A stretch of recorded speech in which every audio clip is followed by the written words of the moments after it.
বলা হয়ে থাকে গণমাধ্যম রাষ্ট্রের চতুর্থ স্তম্ভ।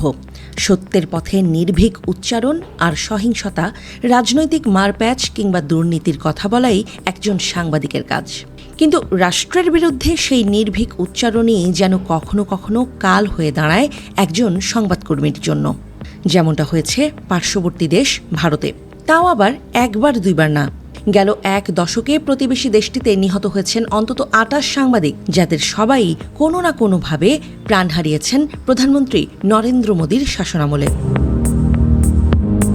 ফ্রান্স ভিত্তিক একটি গণমাধ্যম পর্যবেক্ষণ সংস্থা রিপোর্টার্স উইদাউট বর্ডার্স বিশ্বব্যাপী সংবাদ প্রচার, সংগ্রহ কিংবা সংশ্লিষ্ট ক্ষেত্র নিয়ে বিভিন্ন বিষয়ে বিভিন্ন প্রতিবেদন প্রকাশ করে থাকে আন্তর্জাতিক এই সংস্থাটি।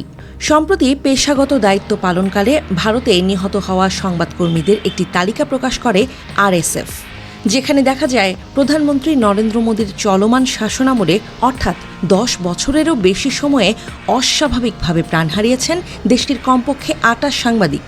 তবে অবাক করার বিষয় হল, নিহত এসব সাংবাদিকদের প্রায় অর্ধেকই প্রাণ হারিয়েছেন পরিবেশ সংক্রান্ত সংবাদ নিয়ে কাজ করতে গিয়ে। ২০১৪ সালে ভারতের প্রধানমন্ত্রিত্ব গ্রহণ করেন বিজেপি নেতা নরেন্দ্র মোদী। সাংবাদিকদের সুরক্ষা, তাদের বিরুদ্ধে সহিংসতা কমানো ছিল মোদীর নির্বাচনী প্রচারণার অন্যতম প্রতিশ্রুতি। কিন্তু ক্ষমতায় যাওয়ার পর যেন মোড় বদলে যায় সেই প্রতিশ্রুতির।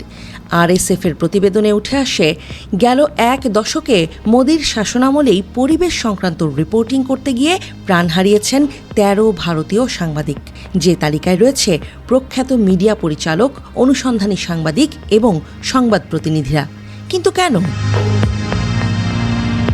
এই প্রশ্নের যথাযথ কোনো উত্তর না দিলেও আরএসএফ বলছে, রাজনীতিবিদদের দ্বারা সুরক্ষিত এবং প্রভাবশালী বালু খেকো এবং ভূমিদস্যুদের আক্রোশের শিকার হয়ে প্রাণ দিতে হয়েছে তাদের।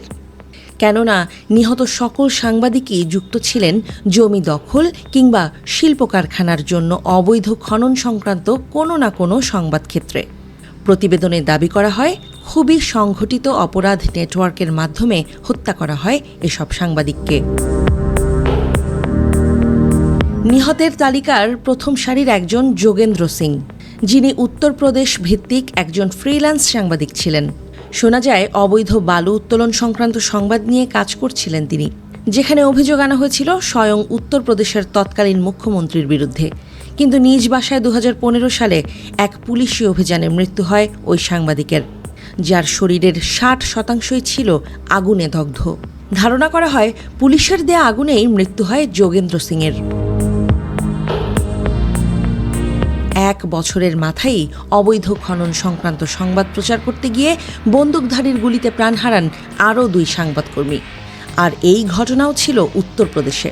প্রতিবেদন অনুযায়ী গেল ১০ বছরে সংবাদকর্মীর প্রাণহানির এসব ঘটনা বেশিরভাগই ঘটেছে উত্তরপ্রদেশ এবং বিহার রাজ্যে।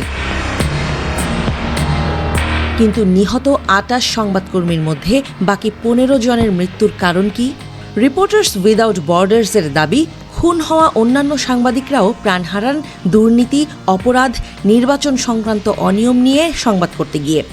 বিশ্বমুক্ত গণমাধ্যম সূচক অনুযায়ী ১৮০টি দেশের মধ্যে ভারতের অবস্থান ১৬১তম।